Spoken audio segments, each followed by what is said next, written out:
Fellow Green, my peeps and peepettes, this is your unprofessional toy reviewer, Riz Power here, back at the reviewing station for another exciting Transformers action figure review, very first one of 2018, with Transformers Power of the Primes Deluxe Class Autobot Jazz, which not a lot of people out there actually enjoy this figure, to tell you the truth. I'm just being honest. I've got a little bit of a different take on this guy, and I'll explain it throughout this video review. But before we take a look at the action figure in hand, I'll put him aside for a moment so we can take a good look at the packaging, which is actually a much needed improvement from all the other packagings of the Prime Wars trilogy. The quality on this is actually pretty good, to tell you the truth.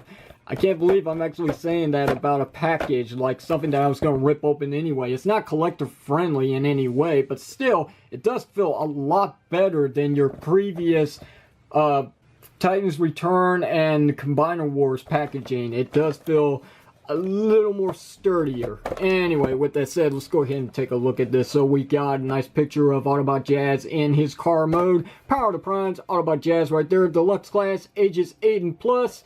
Hasbro's logo, Transformers logo, the Misaligned Generations logo that everybody loves me saying all the time. So there we got that. Got a nice picture of Autobot Jazz, which you're not going to see too well here, but it's also on his trading card, spoiler alert. On this side here, we got a look at the combined mode of Elita 1, and I'm guessing Autobot Jazz is in this combination as well as the left arm, and it looks okay for what it is. I really can't wait to get a hold of this figure in the third wave, I believe. Anyway, with that said, let's go ahead and take a look at the back of the packaging. Autobot Jazz, 18 steps in transformation. I'll be the judge of that. Prime Armor, the incorporated feature of this whole entire Prime Wars final part of the trilogy. Yeah. Prime Masters, which is featured right here. A couple of them. We got Micronus, which is this one here. And then we got Vector Prime, Time Traveler, Liege Maximo, Trickster, whatever. And there's a brief of summary here for Autobot Jazz, which you can pause the viewer and see for yourself. There you go. Power of the Primes, choose your Prime, and there you got that. Sad part about the packaging, no mention whatsoever of any other figures available in this line. How are we supposed to know who comes in the Deluxes, the Voyagers, or the Leader scale? Yeah, think about that next time, Hasbro. So there you go. That's it for the packaging. Bring back in the action figure here. So here he is in his nice car mode, and we got two other things to look at before we get to the figure himself. Being the case, we have the instructions that every Transformer figure comes with, and I will say this is a much needed improvement here. What used to be gray on gray was very hard to see. It just was terrible design choice. This, we got a white object on a black background here for the paper, and then we got the highlights of what's being transformed for Autobots red, Decepticons be purple, and you can see everything that's going on here, which is very nice. A definitely much needed improvement, and I do appreciate Hasbro's time for taking that into consideration. Thank you very much. Anyway, we also have the trading card, as I mentioned, with the very nice artwork of Autobot Jazz completely on there, running into battle against Decepticons, I guess. Power of the Primes, Autobot Jazz, Micronus logo right there for one of the 13 Prime Masters. Onto the back, Micronus Jazz is the combination here. Power links to share his sound disruptor ability, whatever that means. So there you have that. Very collectible, I guess. So yay, hooray. There you go. Not much to show off about the card, so let's go ahead and get to the car instead of the cards. So here he is. Go ahead and take off his Prime Armor here, which does make a back thrusters, booster, whatever you want to call it. As you can see, it's sculpted in that fashion, but it also becomes, I'll show this off real quickly, a hand for the combining part of him for his left arm. So yeah, he does have two thumbs, so it's obviously given that this can be on the left or the right. It doesn't really matter. It's your choice, your figure. Display it however you want. And as you can see, there's the fingers, very stumpy looking, I guess you could say. They're really just, a third party does much better with these, but for what it is, it does look a lot better than Combiner Wars, so I'll give it that. And I will go ahead and address that actually on the packaging here, it's actually a turquoise color instead of being just clear color, but you know, I guess it just wasn't in the budget. There's a lot that's not actually in the budget that I'll show off. Anyway, transform this back, simple enough. There you go, we're ready to go for the Prime armor. Next, let's go ahead and remove his gun here, and we'll go ahead and talk about this car real quickly. It's close to its Generation 1 counterpart, but it's more of a modern take in a Cybertronian style. As you can tell, there's a lot of panel work, a lot of engineering, and a lot of slacking thereof when it comes to paint work. It would have been nice if Hasbro took a little time to actually paint the tail lights back here. Maybe a little bit of these grill sections here would have been nice. Something, anything. Maybe even the wheels. If they had painted actually the hubcaps, that would have been much appreciative, because as you can see, they're actually painted on the figure of the prototype. Not very lucky for us. Anyway, it's something I could take care of myself. Not much to really complain about. But I will say that this figure is relying a lot, and I mean a lot, on clear plastic parts. This whole front section here, the actual hood is actually clear plastic. It's just painted over in white, and to give it away, you can actually see the clear plastic shining through at the bottom here, with these blue section headlights here actually painted underneath to make it look like they're on the inside, as you can see. A bit of a cheat, and it's definitely what they're doing with the Dinobot figures with all the gold parts. He does roll pretty good, as rolling things really should. If they don't, well then there's no reason for them to have any working wheel functions. But outside of that, there's not much else to really say about him. He does look good, I'll give him that, but I feel like that just a little bit of the features going on here kind of hinders the actual appearance of this car. I mean, I do like it. I do like the fact that they tempergraphed a little bit of some G1 nostalgia here. I guess you could say Easter egg through everything that I wanted to. So let's get to the transformation, which we're going to go ahead and start off with his limb mode for the leg. So what you want to do is, since all this is all situated here, it's just well, first you want to untap the arms, so that way you got some clearance here to actually pop this section like so. And all this is pretty much going to be folding back in on itself like so. Make sure this is all lined up. There's some tabs that get into these slots here. Get this to tab back in like so. Easier said than done. Everything is a fiddly mess at this point, but yeah, these parts right here, these tabs, are actually going to tab into these slots right here. And if I had the feet, which actually come with the Voyager action figure, being a Elite 1, I guess, then I could showcase pretty much what you got here, the whole entire leg. Which one, left or right, I have no idea, but there's the combining port right there. Pretty much similar to Combiner Wars. I should have pulled out some Combiner War figures just to show you what it looks like, but hey, it's a little too late for that anyway. So yeah, I'll showcase it in the full-on review of Elite 1, I guess. So let's go ahead and fold that back down. Or better yet, let's just go ahead and leave it out, because we got another combining thing to do here. So let's go ahead and turn him into his left arm. So go ahead, and it's pretty much like breaking the figure apart here. He looks like a fiddly mess. Go ahead and bring out his legs like so. Close these back up, and then get them to tab in with each other once again, like you're extending out the back section of the car, which you pretty much are. There we go. Rotate this around like this, because you got all this going on here that you really want to reveal in the actual left arm mode. Yeah, sure, whatever. Hey, I'm just following the instructions here, people. So get this all to tab in just fine.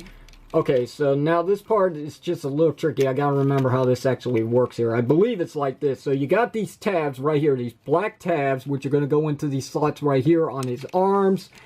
And make sure that you got everything lined up just right, otherwise it doesn't go in there too well. But once you do have it all aligned just right, there you go. That's pretty much it. Let's go ahead and take his hand here and fold this up like so. I'm just going to leave it like this. Having two thumbs, I got no problem with that.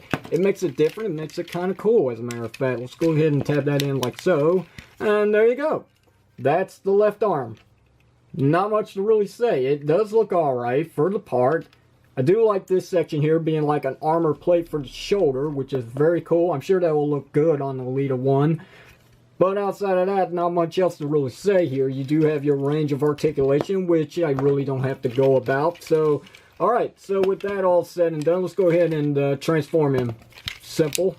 It's pretty much there. Just flip out his feet like so, split the legs apart, take this chest section here and fold that back in like so, untab this, split out the arms, fold them up like this, raise the camera so you can see what I'm doing here. Clearly I should be doing that. There we go. Alright, so now this section here, flip that up like so, bring his head down, fold this in, make sure it tabs, pull it back like that, then flip out the head. If you saw all that, good for you. If you didn't, I'm not going back to do it. And getting this lined up might be a little bit of a chore, but yeah, there you go. It's like this. You have it fold in like an L shape and bring that down. And if I could get his arm up, we do have 2 tabs right here in clear plastic right there. That's going to go into these slots up here on the top section. And you might want to get those to go down first and lock into place, and then worry about the backpack. That will tab in on its own like so, keeping everything locked into place. And there you go. That's Autobot Jazz in his robot form. So let's go ahead and give him his blaster to complete the look. And he looks good. So let's take a good look at him completely from the back. Got a lot of opening going on here because of the transparent windows here, which, you know, it's okay. I do like the panel work going on. Very Cybertronian, very nice. I do like it. I could use a little more paint though, just to tell you. I mean, he does have quite a bit on the front, but really on the back, it's lacking thereof. Whatever. I mean, it's meant to be. You do have weapon storage if you want. You can take off his blaster and once again, plug it here on this side here, or on this side here, or you can even plug it into what you could consider his butt. There you go. That's pretty much it. Oh, and also when you have him combined into his left arm, you can actually plug the blaster into this same section right here for pretty much the shoulder plate. So there you have that. Go ahead and show off the little feature here with the Prime armor, which I've really got a problem with. So go ahead and fold this up. Bring these sections out like this. You want to take this tab section and fold this down, because if not, it gets in the way of things. And what you got here is a tab right here and a tab right here on these 2 thumbs, and then you got these slots right here where my thumbs are pointing at, which is not very deep, not good enough to actually hold this in place. So it takes a little bit of some fiddly work if you really want it to align up just right and stay in place. You gotta make sure that the thumbs are equally balanced out here. They gotta be diagonal, both of them. They both have to be equal on both sides like so, and that's the only way it actually stays in place. If not, it falls out very easily, especially at the simplest tap.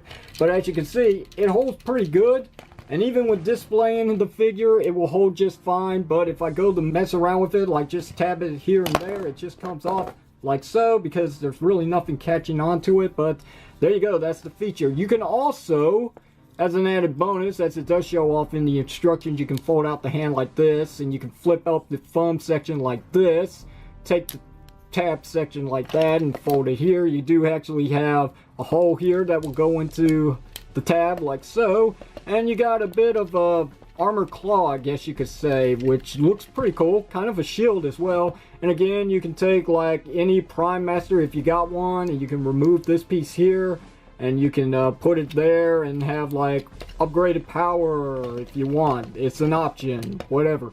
But I just put the thing to a side because it really, it's all about the figure. It's not really about the feature here. I can understand incorporating it for the kids, but when it comes to the adult consumer like yours truly here, I just like displaying my figures the way they are without special needed upgrades. Oh, okay, let's get to the articulation on this guy. So he does have a ball jointed head. He does have a hinge joint for up and down movement like so. I guess you could say inward and outward due to the transformation. But you do also have a swivel joint here at the shoulder, which you can get a full 360. Do have a ball jointed elbow to make up with the fact he doesn't have any bicep swivel. So you do get any range you want, and you do get a little side to side, as you can see, just like that. A little bit of rocking there. Very cool. Now this section here, you do have actually a swivel joint for the hands, which I mean, it's there.